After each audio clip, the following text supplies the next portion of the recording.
Have you ever been told you can't do something? That you're not the right fit, not the right look, not the right background? Imagine being a little girl, dreaming of floating across a stage in a tutu, only to be told your body isn't right for ballet. This is Maya's story, a young black girl whose passion for ballet was met with a wall of criticism. But this isn't a story about giving up. This is a story about how to face down the critics, one ply at a time. If you've ever felt the sting of someone else's opinion, then you need to hear this. Stick around, because we're about to break down 5 of the toughest criticisms Maya faced and how she turned them into her greatest strengths. First, let's talk about the most common and hurtful comment she received. You don't have a ballet body. This came from everywhere, teachers, fellow students, even family friends. They look at her muscular build, her curves, and shake their heads.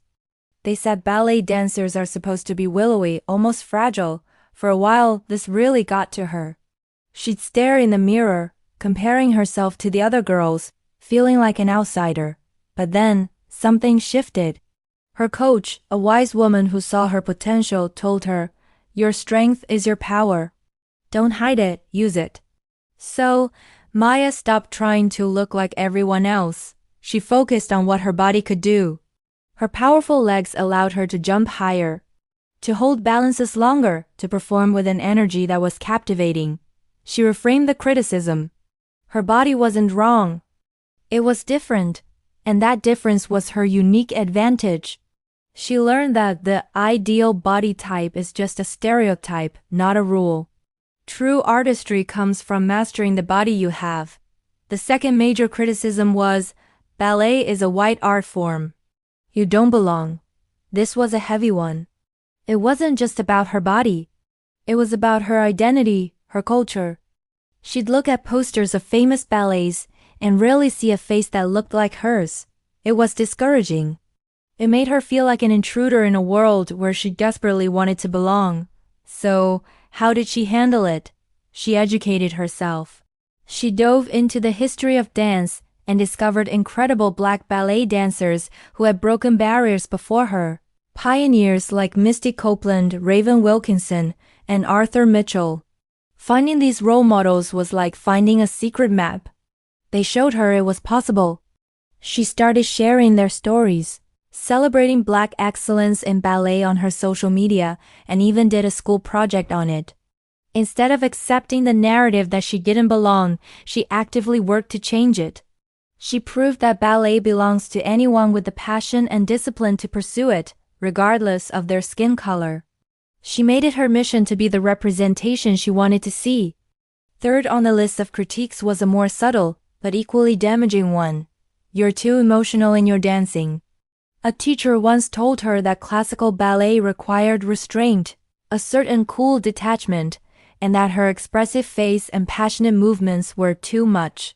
They wanted her to be a blank canvas, but Maya danced with her whole heart. She felt the music in her soul and her body simply followed. At first, she tried to tone it down. She practiced in front of the mirror, trying to keep her expression neutral. But it felt fake. Her dancing lost its spark, its life. She felt like a robot. After a particularly flat performance, she realized she was sacrificing her greatest gift, her ability to tell a story. So, she made a bold choice. She leaned into her emotional expression. She learned to control and channel it, making every movement intentional, every glance meaningful. Her performances became mesmerizing. Audiences connected with her on a deeper level because they could feel the story she was telling. She taught herself that technical perfection is only half the equation. The other half is soul, and she had it in abundance. She turned too emotional into powerfully emotive. Next up, criticism number 4. You're not dedicated enough because you have other interests. Maya loved ballet, but she also loved coding, playing the piano, and volunteering at an animal shelter. Some people in the ballet world saw this as a lack of focus. They believed that to be a true artist, you had to eat, sleep, and breathe ballet 24/7. They'd say things like, if you were serious, you'd be in the studio every waking hour. This made her question her own commitment. Was she not trying hard enough? But then she looked at the results. Her coding hobby sharpened her logical thinking, which helped her break down complex choreography. Playing the piano deepened her understanding of musicality and rhythm. Her volunteer work taught her empathy and compassion, which fed her emotional expression on stage. She realized her other interests weren't distractions. They were assets. They made her a more well-rounded, intelligent, and interesting person and artist. She handled this criticism by proving them wrong through her performance. She managed her time effectively, showing that you can be multi-passionate and still achieve excellence. Her diverse skills gave her a unique perspective that enriched her dancing in ways a single-minded focus never could. Finally, the fifth criticism was a practical one. You'll never make a living from this. It's not a real career.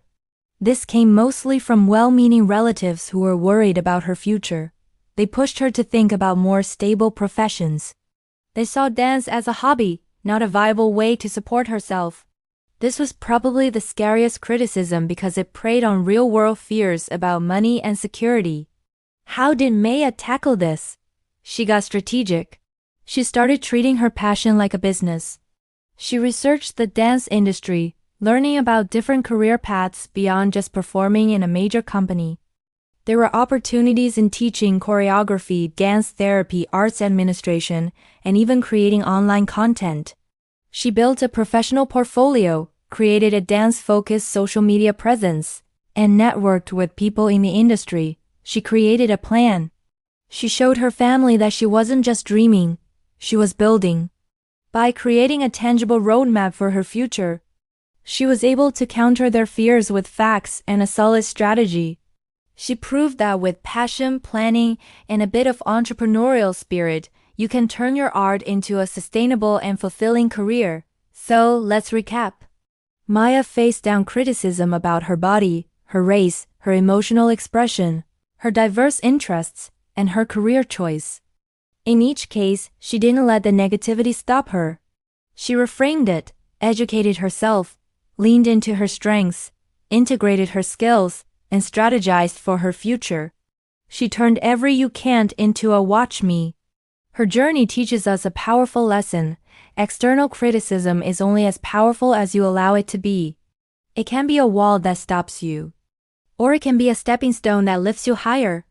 The choice is always yours. Your uniqueness is not a flaw. It's your superpower. Thank you so much for watching. If this story resonated with you, please subscribe to this channel and ring that notification bell so you don't miss our upcoming content. And I want to hear from you. Drop a comment below and tell me about a time you faced criticism and how you handled it. Let's support each other.